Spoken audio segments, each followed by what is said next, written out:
configuring and tracing of FC-SAN and iSCSI SAN. The basic steps to configure an FC setup are as follows. Configure FC switches. You can configure ports and zones according to the vendor specific document for switches. Configure storage devices.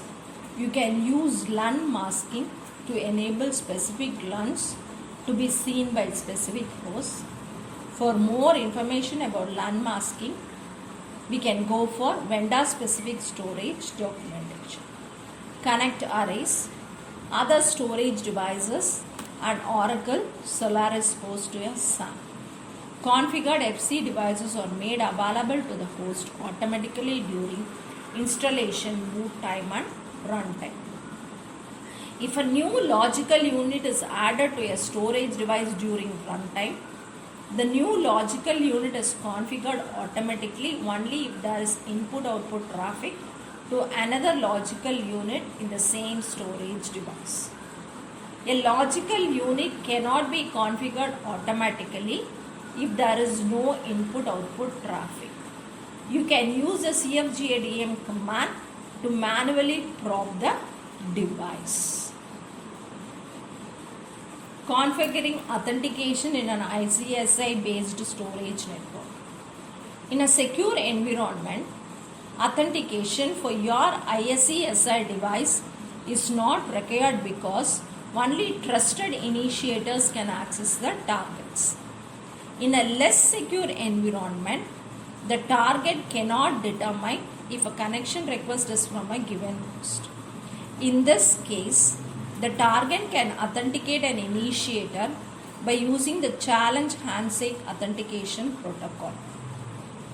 This challenge authentication handshake protocol authentication uses the notion of challenge and response, which means that the target challenges the initiator to improve its identity. For the challenge and response method to work, the target must know the initiator's secret way and the initiator must be set up to respond to a challenge. Configuration and tracing of FC-SAN and iSCSI SAN. The iSCSI supports unidirectional and bidirectional authentication as follows. Unidirectional authentication. This enables the target to authenticate the identity of initiator or the initiator to authenticate the identity of the target. Bidirectional authentication adds a second level of security by adding authentication on both directions. You can simplify CHAP secret key management by using a third-party radius server which acts as a centralized authentication server. When you use radius, the radius server stores a set of node names and matching CHAP secret keys.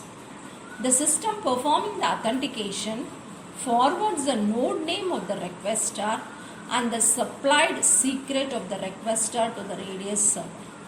The radius server confirms whether the secret key is the appropriate key to authenticate the given node name.